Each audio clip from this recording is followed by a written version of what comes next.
Now, our next topic of interest is, can we just elaborate the phases involved in carrying out a computer forensic investigation, very specifically because we are interested in the cybercrime and how computers are used in the forensic investigation process. Once again, it can very much be aligned with the digital forensic methodology. At the same time, there are some subtle differences that are identified as well. So the phases can be explained here in terms of policy and procedure development, evidence assessment, evidence acquisition, evidence examination, and finally documenting and reporting. Let us discuss one after the other. First, policy and procedure development. For activities related to computer forensic investigations, it is difficult to establish and follow strict guidelines and procedures in preserving those evidences. Some of the procedures may be included here and they may follow certain things.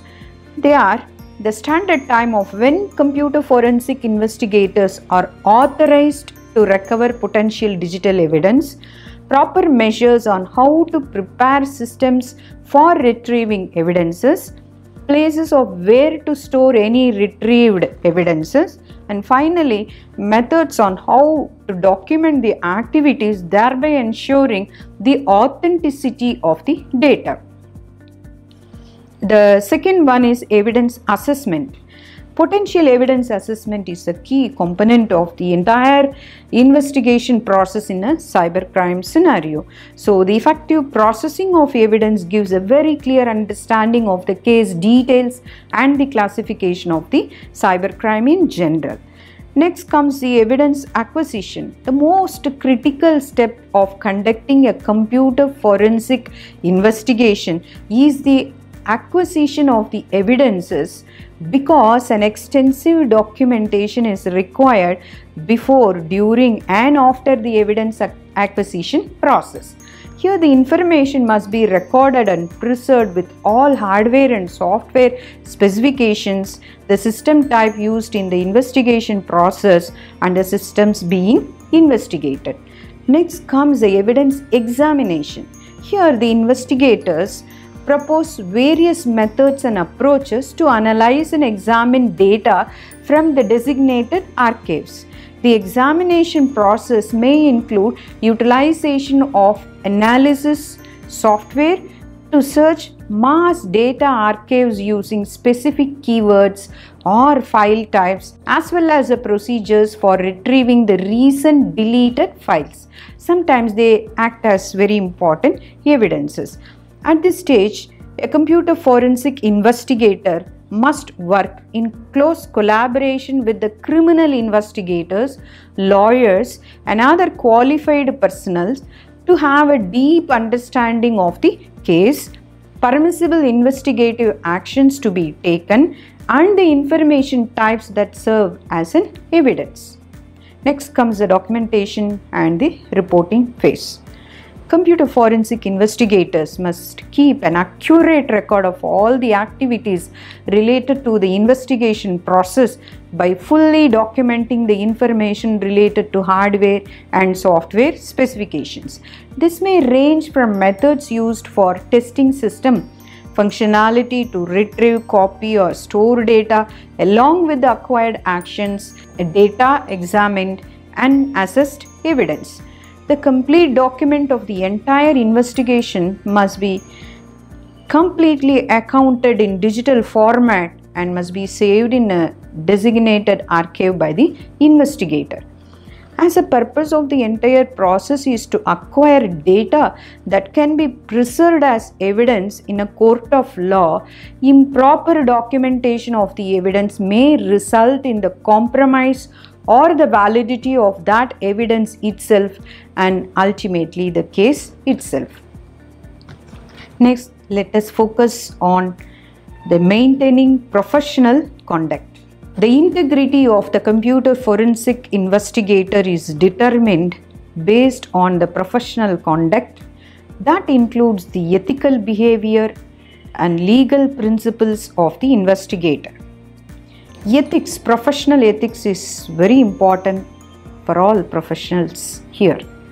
The examiner must stick to legal principles to achieve the highest ethical behavioral level during the investigation process.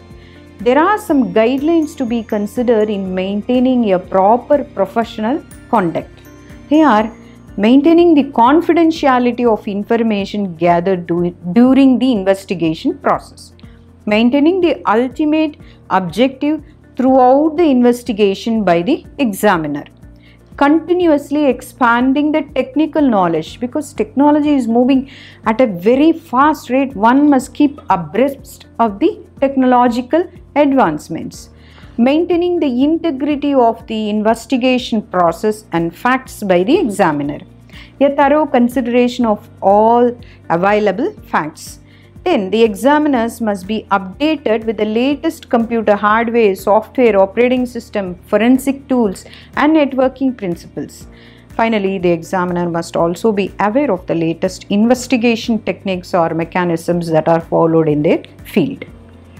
So, professional ethics is given the topmost priority here.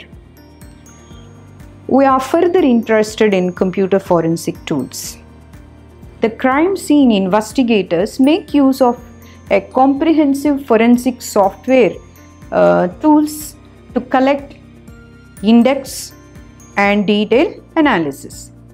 These are the tools that are used generally: EnCase Forensic Edition, X-Ways Forensic Edition, Paraben Forensic Toolkit and Linux DD.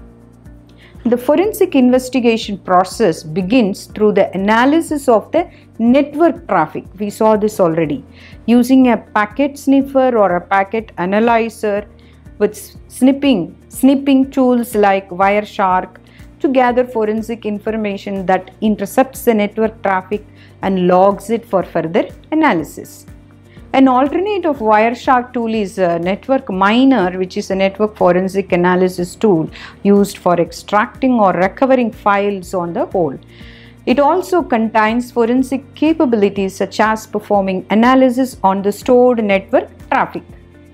Next, a valuable tool that tracks down the real-time network intruders. We have also discussed about that. That is SNOT. A forensic toolkit or FTK is used to identify the deleted files and recover them in case of incident response and identification. EnCase is a tool that is an app for forensics, cybersecurity and electronic discovery process.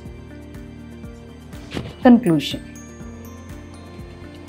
In this module, we have clearly observed the need for conducting digital forensic investigation, the different models available, the step-by-step approach, as well as the computer forensic investigation process along with the recent computer forensic tools and how they may be used for data collection and analysis. We will be able to see some more important topics on report writing and the management of evidence. Thank you.